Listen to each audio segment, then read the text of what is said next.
Maslenitsa is not just a holiday, it is a spiritual Slavic celebration when everyone comes together to say goodbye to the cold winter and joyfully welcome the warm spring.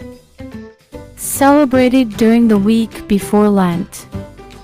You can gorge yourself on pancakes, Russian crepes, for a whole week, and no one will judge you for it.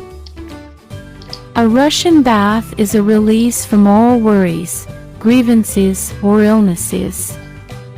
Only in a Russian bath can you understand what real steam is, how to heat it black, and how many visits you need to make to feel a surge of strength and relaxation. You can't drink just like that, unspiritually. You definitely need to propose a toast, that is, raise a toast.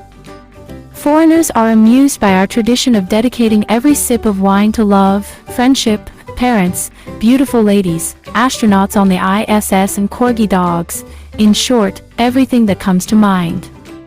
This immediately gives an almost sacred meaning to a banal party.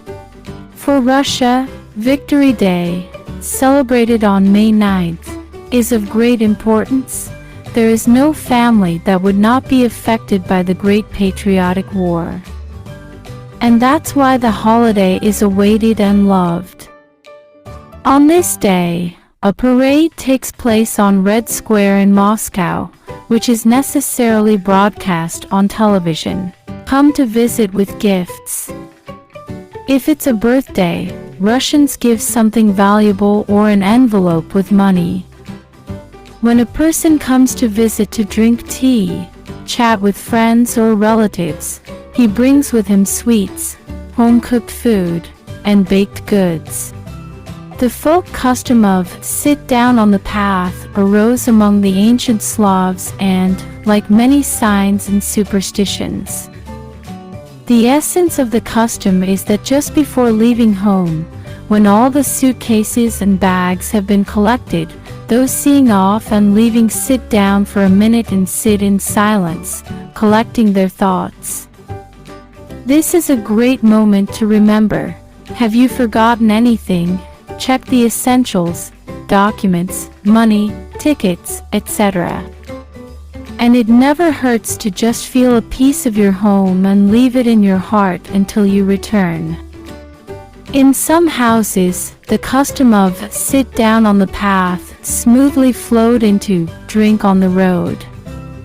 To do this, they covered the table with a tablecloth, placed a loaf of bread and a pinch of salt, drank silently and looked into each other's eyes. A special and sincere attitude towards older people is an exclusively Russian trait. Children are ready to take care of their elderly relatives until the very end, organize family dinners, or go on vacation together. Russians don't abandon their elders. In no other country is this product given as much honor as in Russia. Here, baking bread is a skill passed down from generation to generation. Only in Russia can you find festivals dedicated to bread, as well as proverbs and sayings such as, "Bread is the head of everything."